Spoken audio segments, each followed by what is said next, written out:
Audio Jungle.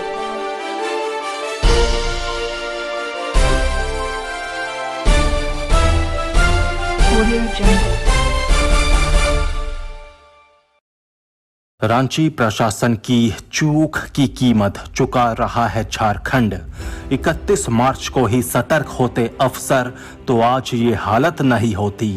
राज्य के 3/4 corona मरीजों का संपर्क हिंदपीढ़ी इलाके से। वैश्विक महामारी कोरोना अब झारखंड में भयावह रूप लेने लगा है।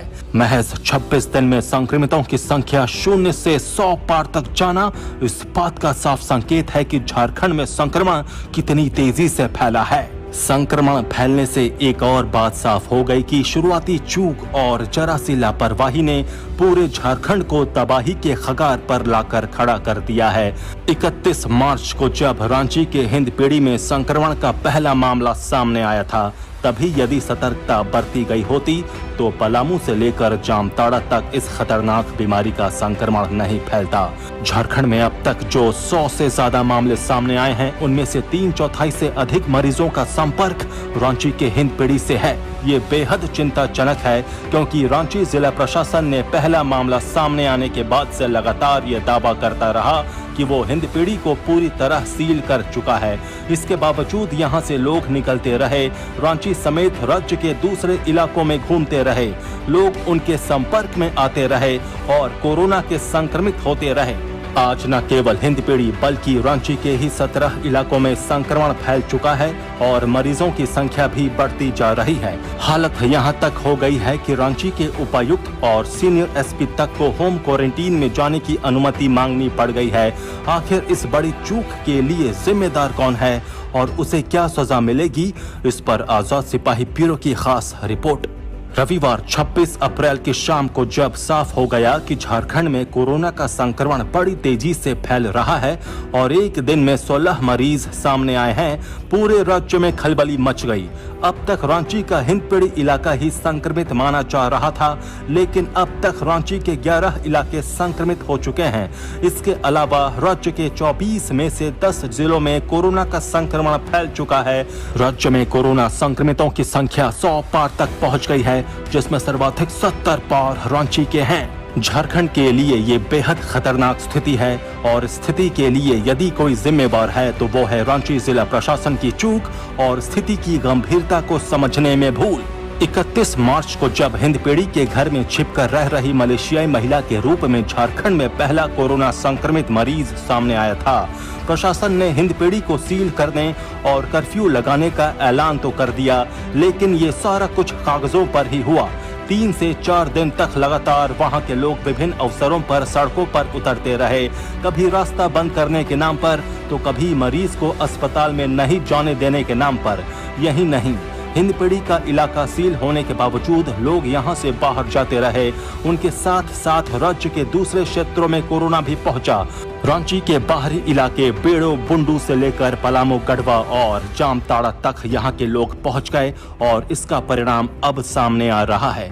सोमवार को जब राज्य के सबसे बड़े अस्पताल रिम्स के एक डॉक्टर ने कहा कि अगले 10 दिन में संक्रमितों की संख्या रिकॉर्ड तोड़ दे, तो किसी को आश्चर्य नहीं होना चाहिए, क्योंकि इस संक्रमण को रोकने के लिए जितनी प्रशासनिक चुस्ती चाहिए वो कम से कम झारखंड में नहीं दिखती है।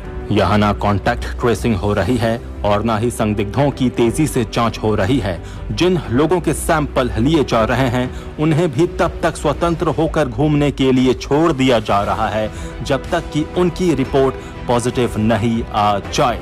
रिपोर्ट पॉजिटिव आने पर ही उन्हें आइसोलेशन में रखा जा रहा है, लेकिन तब तक वे कई लोगों में संक्रमण फैला चुके होते हैं। ये प्रबंधकीय चूक परेशानी का सबब बनती जा रही है। दरअसल झारखंड में कोरोना का संक्रमण फैलने के लिए हर स्तर पर हुई प्रशासनिक चूक जिम्मेदार है। पहले दिन से ही कहा जा रहा था कि कोरोना संक्रमण को नियंत्रित करने के लिए इसके चेन को तोड़ना जरूरी है ताकि सामुदायिक संक्रमण न फैल सके, लेकिन हुआ इसका उलट। लॉकडाउन के बावजूद लोग बाहर निकलकर सड़कों पर घूमते रहे, आवागमन भी जारी रही प्रशासन दावे करते रहा और हकीकत में उसकी धज्जियां उड़ती रही। यहां तक कि हिंदपीढ़ी इलाके के लिए बनाए गए कंट्रोल रूम में काम करने वाला मजदूर भी संक्रमित होने के बावजूद काम करता रहा। सदर अस्पताल तक में संक्रमित नर्सों और ओटी सहायिकाओं को ड्यूटी पर लगाए रखा गया और परिणाम ये हुआ कि कोरोना का वायरस हिंदपीढ़ी से निकलकर रांची के दूसरे इलाकों PP compound, Punjab sweet house के पीछे के फ्लैट, नेताजी नगर कांटा टोली, लोवटी, चुटिया, बरियातू, पिस्का मोड़ का बांस टोली, इमली चौक हरमू, बेड़ो, कोतवाली, रांची रेलवे स्टेशन, कांके, कटरू और डोरंडा में फैलता गया। पहले बरियातू, फिर कांटा टोली और उसके बाद लोवटी से निकलकर पिस्का मोड़ तक संक्रमित आते जाते रहे। किसी ने इन सभी को क्वारंटीन करने की जहमत नहीं उठाई। इस प्रशासनिक चूक का परिणाम ये हुआ कि रांची सदर अस्पताल के डॉक्टर और स्वास्थ्य कर्मी के साथ रांची के उपायुक्त और सीनियर एसपी तक को होम क्वारंटीन में जाने की तैयारी करनी पड़ रही है। ऐसा लग रहा है कि कोरोना के खिलाफ पिछले 1 महीने से अधिक समय से जारी लड़ाई के लिए की गई पूरी व्यवस्था ध्वस्त होने के कगार पर पहुंच गई है। 31 मार्च तक जो प्रदेश कोरोना संक्रमण से मुक्त रहने के लिए अपनी व्यवस्था पर गर्व कर रहा था, आज तबाही के कगार पर पहुंच गया है। अब भी देर नहीं हुई है। कोरोना के खतरनाक संक्रमण को रोकने के लिए अब प्रशासन को सख्त रवैया अपनाना चाहिए। राज्य सरकार अपनी पूरी ताकत लगा रही है। अब ये कार्यपालिका और नौकरशाही पर निर्भर है कि वो क्या रवैया अपनाता है।